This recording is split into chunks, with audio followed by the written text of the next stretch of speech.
Good morning guys! So panibagong araw na today.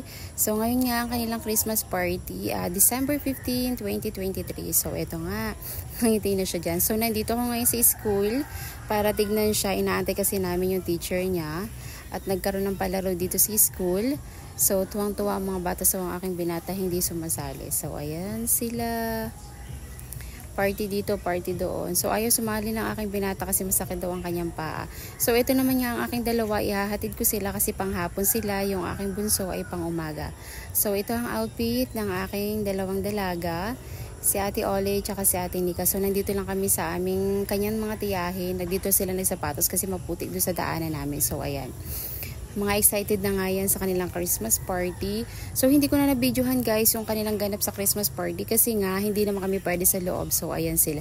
Pauwi na kami niyan sana guys. Pero napag-isipan namin kami ay magsasangyup sa labas. So ayan, nakasakay na kami sa tricycle para pumunta kami ngayon sa Sangyupsal.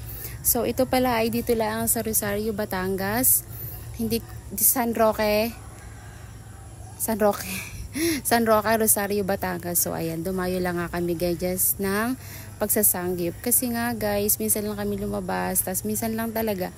Sa isang taon siguro isang beses lang. So ayan, tuwang-tuwa sila kasi ngayon na ulit sila makakain ng sangyup and banding na rin namin. So ito nga yung celebration namin para sa Christmas na ganap. So ayan. Kasi December 25 may pupuntahan kami para sa birthday ng aking pamangkin. So doon kami magki-Christmas. So ayan, daldal nga ako ng daldal dyan. Guys, ang sarap ng pagkain. Ang sarap nung kanilang kimchi. So nag-enjoy nga ang mga bata dyan. So si Ate Ole ang aking katulong sa pagluluto. So ayan. Yung juice nga pala guys, pinaghalo lang namin yung kulay blue at green. So ayan ang kinalabasan, masarap siya guys. So ito ang aking bunso, nag-i-enjoy siya. So katunayan napaso pa ang kamay niyan, kaya ayan lang siya. So ito, pinaghalo ko yung kimchi, yung pork, tsaka yung cheese.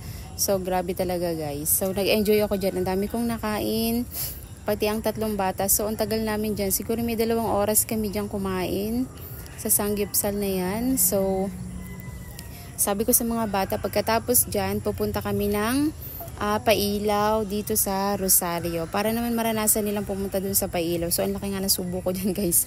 So tomato marbles nga lang yun. So ayan si ate, tahimik lang siya dyan. At ito naman si Ate Ulay, ang aming tapagluto. Gusto daw niya kasi guys magluto. So ayan, sabi niya, mama sasabihin mo sa akin pagluto na. So ito nga pala guys ay all pork ang kinuha ko. Wala na akong ibang kinuha kasi yung chicken, everyday na kami naka-chicken sa bahay. So ito nga pala yung sa labas nila. At nandito na kami ngayon sa Pailaw. Pagkatapos namin magsangyap, dito naman kami sa Pailaw. So sabi namin magte-take lang kami ng counting photos para naman maipakita ko sa aking husband. So ayan, ang mga bata dyan nag-e-enjoy. So ang ganda ngayon ng Pailaw kaysa last year. So ayan ang kanilang Pailaw ngayon. So pagkatapos nga namin dyan sa Pailaw na yan, may pupuntahan pa kami para naman sulit ang aming lakad sa isang araw. So hindi ko alam kung kailan ulit yung susunod na aming lakad. So ito, enjoy na lang namin tong moment na to. So mga bata nga nawawala sa paningin ko. Ang hirap hanapin pag bata nga naman. So mabuti na lang may kasama ako diyang malalaki ang kanyang pinsan. So ayan, tigi-isa kami ng bata. Kasi ang hirap guys pag bata ang kasama mo kasi hindi mo mahawakan, 3 yan. Tapos isa-isa, nako hindi ko mahahanap yung 3 yan kung wala akong kasama. So ayan nga ang kanilang Pailaw. Guys, ang ganda niya. So nakailang take na ako dyan guys ng kuha ng picture para madami silang souvenir. Oh, so ayan si ate. So sabi ko doon kami sa may butterfly, pupunta kami doon sa may butterfly kasi maganda ang ilaw doon sa may butterfly. So kaso nga lang doon sa may butterfly na yon, nagre-reflect yung ilaw. So sabi ko dito kami dumaan sa kabila para hindi na hassle dumaan doon sa pinakadulo. So naghahabulan pa sila. Ayaw pang pumunta doon guys. Mamaya na daw, iikot daw kami. Sabi ko wag na, dito na kami sa may dulo kasi mas madaling dumaan dito. So ito ang aking mga dalaga nag-uumpukan. So ayun, nauna na yung aking isang dalaga. So sabi ni Ate Oli, mauuna na daw siya. Susunod niya si Tutoy, sumunod na yung aking 3. So pupunta lang kami doon guys sa may butterfly.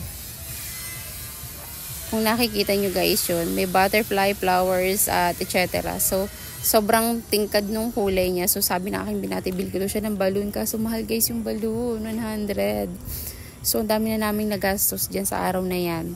So sabi ko mag-take lang kami ng photos dito. Tapos after that, uwi na kami. Kasi guys, dadaan pa pala kami guys sa 199. So may bibili lang kami. Ayan guys, yung butterfly, ang sakit sa mata. So andito na nga kami sa 199. May bibili lang kaming shuttlecock. So madami pang nabili ang aking anak dyan kasi may nagustuhan pa. Sabi ko siya, sige, konti lang. Kasi guys, wala na kami pera. So enjoy lang namin guys itong paglabas-labas namin. So inaayos ko pa nga guys ang buhok ko dyan. Kasi bukas, panibagong hairstyle na ulit tayo. So ayan. So yan lang guys. Bye-bye.